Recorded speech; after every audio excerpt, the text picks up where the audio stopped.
আসসালামু আলাইকুম রহমতুল্লাহ।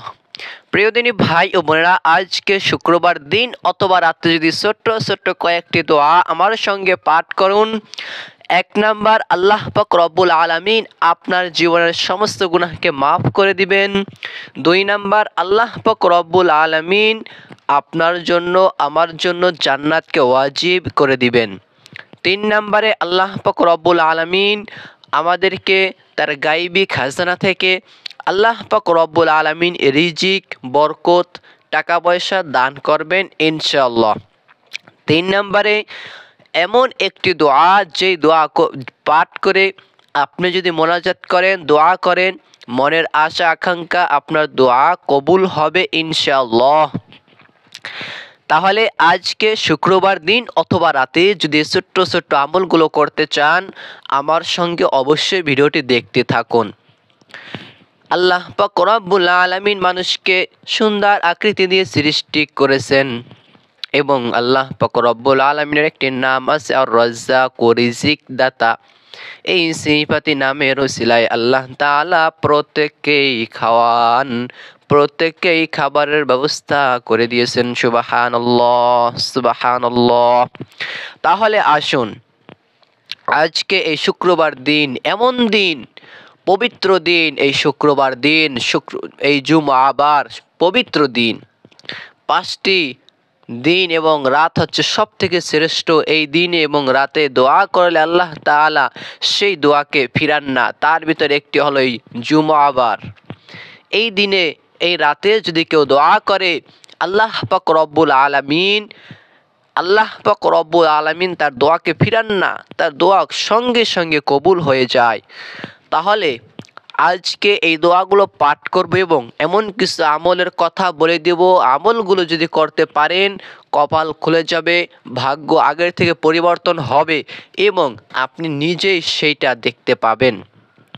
তাহলে চলুন, এই শুক্রবারকে আল্লাহ পাক রব্বুল আলামিন পবিত্র দিন হিসাবে ঘোষণা দিয়েছেন এবং আল্লাহ পাক রব্বুল আলামিন বলেছেন, ইয়া আইয়ুহাল্লাযীনা আমানু ইযা নুদিয়া লিস-সালাতি মিন ইয়াউমিল জুমআতি ফাসআউ ইলা যিকরিল্লাহ।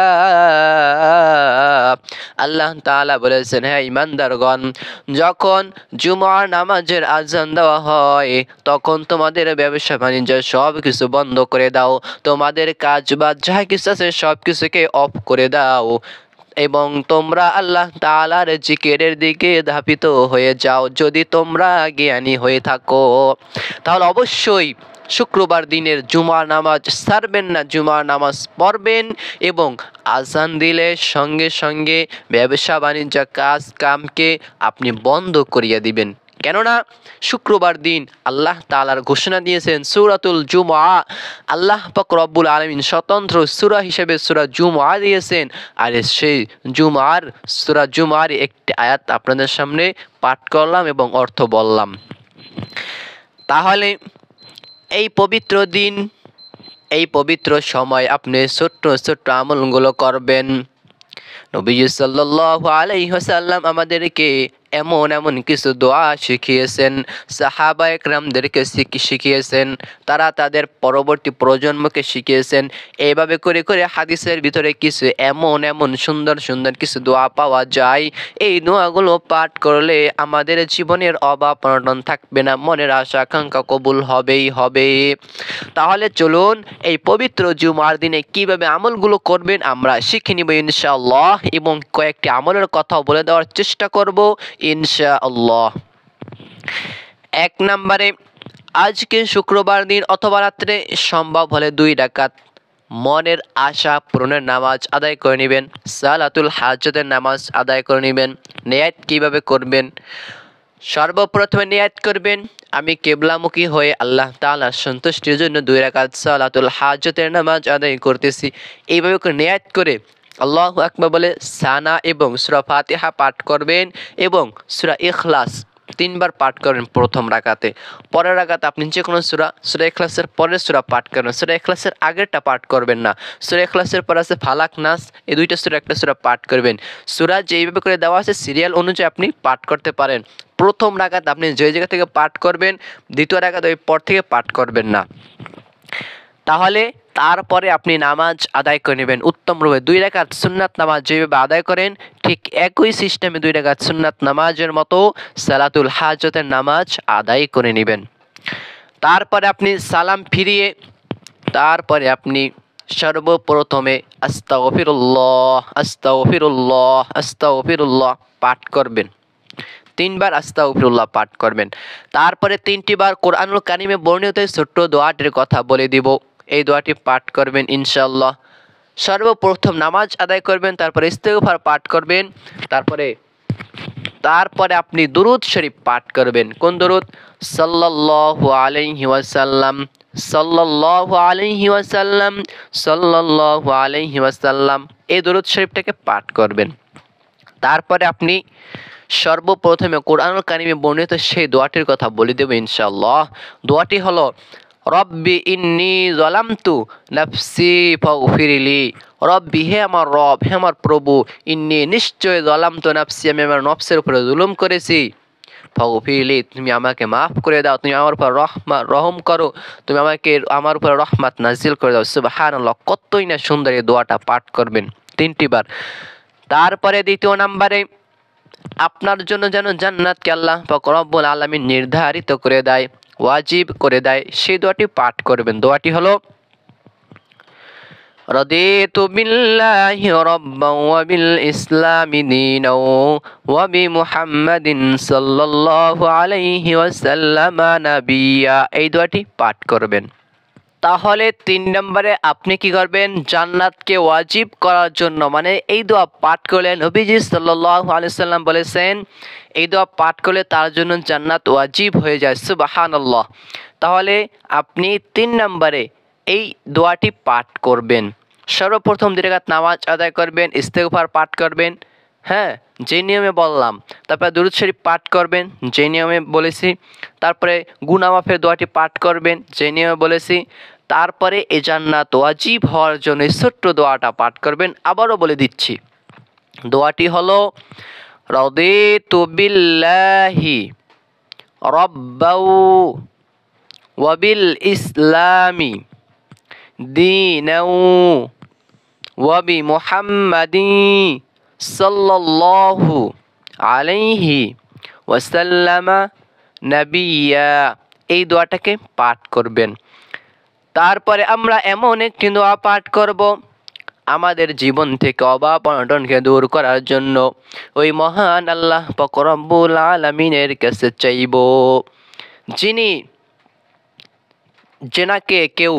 তাকে আল্লাহ তাআলাকে কেউ জন্ম দেননি এবং তিনিও কাউকে জন্ম দেননি, তবে আমাদেরকে কুদরতিভাবে সৃষ্টি করেছেন। তাহলে সেই মহান আল্লাহ তাআলার কাছে এই দোয়া পাঠ করে আমরা চাইব। দোয়াটি হলো, এবং এই দোয়াটির আমল হযরত আলী রাদিয়াল্লাহু তাআলা আনহু এক সাহাবীকে শিক্ষা দিয়েছিলেন। ওই সাহাবী এই দোয়ার আমল করার পরে সকাল এবং বিকেলে চেষ্টা করবেন দোয়াটি পাঠ করার। ওই সাহাবীকে আল্লাহ পাক রব্বুল আলামিন অনেক ধন সম্পদের মালিক বানিয়ে দিয়েছিলেন এবং তার জীবন থেকে অভাব অনটন চিরতরে বিদায় নিয়েছেন। সুবহানাল্লাহ।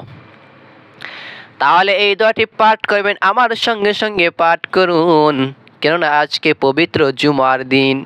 পাঠ করুন, আল্লাহুম্মা কফিনি বিহালালিকা আন হারামিক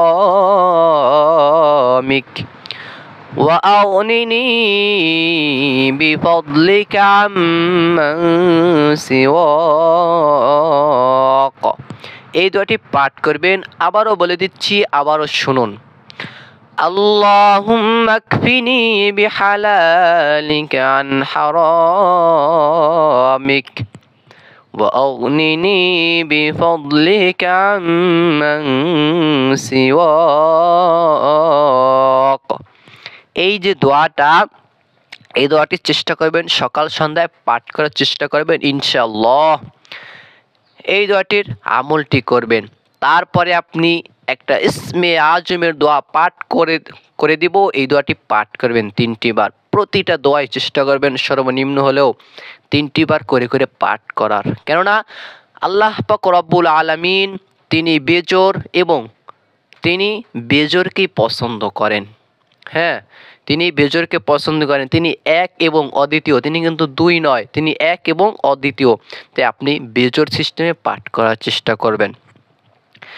সর্বশেষে যেই দোয়াটির কথা বলে দেবে ইসমে আজমের দোয়া, এই দোয়াটি একবার এক সাহাবী পাঠ করতেছিলেন, নবীজি সাল্লাল্লাহু আলাইহি ওয়াসাল্লাম শুনে ফেললেন। তারপরে নবীজি তাকে বললেন, যেই আল্লাহ তাআলার হাতের মুঠার ভিতরে আমার জীবন, সেই আল্লাহ তাআলার কসম করে বলতেছি, এই দোয়াটি তুমি পাঠ করে আল্লাহ তাআলার কাছে দোয়া করেছো, তুমি না কতই ভাগ্যবান, তোমার দোয়া কবুল হয়েছে, সুবহানাল্লাহ। তোমার মনের আশা বাসনা কবুল হয়েছে, সুবহানাল্লাহ। তাহলে এই দোয়াটি পাঠ করবেন। দোয়াটি হলো, আল্লাহুম্মা ইন্নী আসআলুকা বিআন্নী আশহাদু আন্নাকা আনতাল্লাহ লা ইলাহা ইল্লা আনতাল আহাদুস সামাদুল্লাযী লাম ইয়ালিদ ওয়ালাম ইউলাদ ওয়ালাম ইয়াকুল লাহু কুফুয়ান আহাদ। এই ইসমে আজমের দোয়াটা প্রিয়দিনী ভাই ও বোনেরা, শুনে মনে অনেক বড়, তাই না? একদমই ছোট, ততটাও বড় না। আমি ভেঙে ভেঙে বলতেছি, সেই জন্য মনে হচ্ছে বড়। আবার বলি, আল্লাহুম্মা ইন্নী আসআলুকা বিআন্নী আশহাদু আন্নাকা আনতাল্লাহু লা ইলাহা ইল্লা আনতাল আহাদুস সামাদুল্লাযী লাম ইয়ালিদ ওয়া লাম ইউলাদ ওয়া লাম ইয়াকুল লাহু কুফুয়ান আহাদ। দেখছেন তো কত ছোট, বেশি বড় না, একটু বড়, অন্যান্য দোয়ার থেকে একটু বড়, তবে অতটাও বড় না। আবারও বলে দিচ্ছি, দোয়াটা আমার সঙ্গে সঙ্গে পাঠ করুন। আল্লাহুম্মা ইন্নী আসআলুকা বিআন্নী আশহাদু আন্নাকা আনতাল্লাহ লা ইলাহা ইল্লা আনতাল আহাদুস সামাদুল্লাযী লাম ইয়ালিদ ওয়া লাম ইউলাদ ওয়া লাম ইয়াকুল লাহু কুফুয়ান আহাদ। এই দোয়াটি পাঠ করবেন। তারপরে আবার সর্বশেষে দুরূদ শরীফ পাঠ করবেন। তারপরে দুরূদ শরীফ পাঠ করে তারপর আল্লাহ তাআলার কাছে দোয়া করবেন। আপনার যত অভাব অনটন আছে, যত ঋণগ্রস্ত হয়ে আছেন, যত অসুবিধার ভিতরে আছেন, সব বিষয়কে আল্লাহ তাআলার সামনে উপস্থাপনা করবেন। আমার আল্লাহ পাক রব্বুল আলামিন আপনাকে ফিরিয়ে দিবেন না। এই পবিত্র জুমার দিনের উসিলা করেও দোয়া করবেন, এবং পবিত্র জুমার উসিলায় আল্লাহ পাক রব্বুল আলামিন যেন আপনার দোয়াকে কবুল করে নেন। তাহলে প্রিয়দিনী ভাই ও বোনেরা, আমি আশা করি আমলটি শিখতে পারলেন, জানতে পারলেন। আবার একবার বলে দিচ্ছি, সর্বপ্রথমে 2 রাকাত সালাতুল হাজতের নামাজ আদায় করবেন, মানে আশা ইচ্ছা পূরণের নামাজ, দোয়া কবুল হওয়ার নামাজ, গুনাহ মাফ হওয়ার নামাজ। এই নামাজটি পড়বেন, নিয়াত করবেন, আমি কিবলামুখী হয়ে আল্লাহ তাআলার সন্তুষ্টির জন্য 2 রাকাত সালাতুল হাজতের নামাজ আদায় করতেছি, আল্লাহু আকবার, এভাবে করে নিয়াত করবেন। যেভাবে করে সুন্নাত নামাজ আদায় করেন 2 রাকাত নামাজ আদায় করে নেবেন। তারপর ইস্তিগফার পাঠ করবেন, আস্তাগফিরুল্লাহ আস্তাগফিরুল্লাহ 3 বার পাঠ করবেন। তারপরে আপনি দুরূদ শরীফ পাঠ করবেন, সাল্লাল্লাহু আলাইহি ওয়াসাল্লাম, এই দুরূদ শরীফ 3 বার পাঠ করবেন। তারপরে আপনি গুনাহ মাফের দোয়াটা, যে দোয়াটার কথা বলে দিয়েছি, দোয়াটা পাঠ করবেন। তারপরে আপনি জান্নাত ওয়াজিব হওয়ার জন্য যে দোয়াটা বলে দিয়েছি পাঠ করবেন। তারপরে হালাল রিজিক এবং অভাব অনটনকে দূর করার জন্য যে দোয়াটার কথা বলে দিয়েছি পাঠ করবেন। তারপরে আপনি ইসমে আজমের দোয়াটা পাঠ করবেন। এইভাবে করে পাঠ করে সর্বশেষে আবার দুরূদ শরীফ পাঠ করবেন, কেননা দুরূদ শরীফ বিহীন আল্লাহ তাআলার কাছে দোয়া কবুল হয় না। সর্বশেষে দুরূদ শরীফ পাঠ করে আপনি মোনাজাত করবেন। একটা জিনিস আগে বুঝতে হবে, ইসলাম বুঝতে হবে, দোয়া করা বুঝতে হবে। দেখেন, আপনি দোয়াগুলো পারবেন না, ধরে নিলাম, তো আপনি আল্লাহ তাআলার কাছে দোয়া করবেন, আমার সঙ্গে সঙ্গে পাঠ করে দোয়াগুলো পাঠ করে আপনি দোয়া করবেন। আল্লাহ তাআলা তো কবুল করতেই পারেন। আল্লাহ তাআলা বান্দার দেখেন চেষ্টা, বান্দা কি করতেছে, কীভাবে আমাকে চাইতেছে, আল্লাহ তাআলা তো মনের খবর জানেন। তাই আপনার মতো করে আপনি দোয়া করবেন, চাইবেন, আল্লাহ তাআলা দিবেন ইনশাআল্লাহ। আল্লাহ তাআলা যে সকল মা ও বোনের মনের ভিতরে ভাই বোনের ভিতরে অনেক কষ্ট তুমি দূর করে দাও আল্লাহ। যাদের চাকরি বাকরি হয় না, বিয়ে শাদী হয় না, তুমি আল্লাহ সুব্যবস্থা করে দাও আল্লাহ। আল্লাহ কত মানুষ তো কত অভাব অনটনে আছে আল্লাহ, তুমি দূর করে দাও। আমি সকলের জন্য দোয়া করতেছি আল্লাহ, আমি তো গুনাহগার, তোমার নাম তো গফফার, তোমার নাম তো রহমান। আয় আল্লাহ তাআলা তোমার এই সিফাতি নামের উসিলায় আমাদের মনের আশা বাসনা দোয়াকে তুমি কবুল করে নাও, আমিন আমিন। প্রিয়দিনী ভাই ও বোনেরা, অবশ্যই লাইক করবেন, কমেন্টস করবেন, আমাদের বন্ধু হয়ে সাথে থাকবেন, ভালো থাকবেন। আল্লাহ হাফেজ। আসসালামু আলাইকুম ওয়া রাহমাতুল্লাহ।